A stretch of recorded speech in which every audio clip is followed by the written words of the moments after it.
हिते breaking news share कंदासीं। Hyderabad Badin road ते ॿिनि कारनि में आम्हूं साम्हूं टक्कर थियण जे नतीजे में हिकु औरत समेत 2 ॼणा मौक़े ते फ़ौत थी विया आहिनि। हिकु ॿारड़ी समेत 3 ॼणा ज़ख़्मी थी पिया आहिनि। पुलिस वाक़े वारे हंधि पहुची फ़ौतियुनि जे लाश ऐं ज़ख़्मियुनि खे खणाए तालका अस्पताल आंदो आहे। अव्हांखे आगाह कंदा हलूं पिया। फ़ौतियुनि जी सुञाणप टंडे बाग़े जी रहवासी औरत साइमा धीअ इब्राहिम खटी ऐं तलहार जे ॻोठु अली बहादुर जे रहवासी कार ड्राइवर अशरफ पुट साजन दल तौर कई वई आहे। वाक़े जा इतला बाद फ़ौतियुनि जा वारस मातली पहुची विया। ज़रूरी कार्रवाई बाद लाश वारसनि हवाले कया विया। हीउ ॾुखोईंदड़ हादसो पेश आयो आहे। मूंखे ख़बर ॾींदा हलूं पिया। नाज़रीन, मातली भरिसां हैदराबाद बदीन रोड ते 2 कारनि में आम्हूं साम्हूं टक्कर थियो आहे, जंहिंजे नतीजे में हिकु औरत समेत 2 ॼणा मौक़े ते फ़ौत थी विया आहिनि।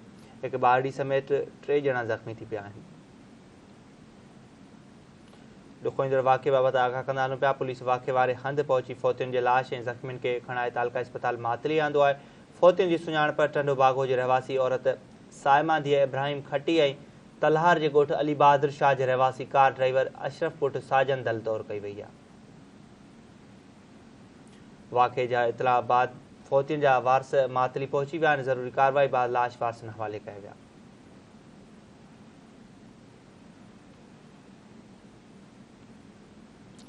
हीउ ॾुखोईंदड़ ख़बर सां शेयर कंदा हलूं पिया। नाज़रीन, हैदराबाद बदीन रोड ते 2 कारनि में आम्हूं साम्हूं टक्कर थियो आहे। नतीजे में हिकु औरत समेत 2 ॼणा फ़ौत थी विया।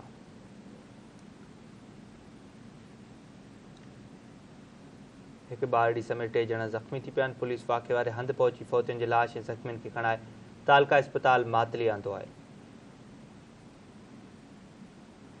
फ़ौतियुनि जी सुञाणप टंडो बागो जे रहवासी औरत साइमा धीअ इब्राहिम खटी ऐं तलहार जे ॻोठु अली बहादुर शाह जे रहवासी कार ड्राइवर अशरफ पुट साजन दल तौर कई वई आहे।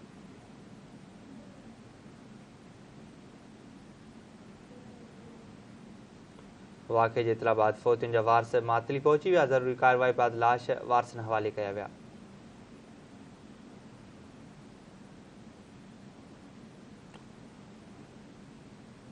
मातली भरिसां 2 कारनि में आम्हूं साम्हूं टक्कर जे नतीजे में औरत समेत 2 ॼणा फ़ौत थी विया आहिनि। मूंखे आगाह कंदा हलूं पिया। फ़ौतियुनि जी टंडो बागो जे रहवासियुनि साइमा ऐं ड्राइवर अशरफ दल तौर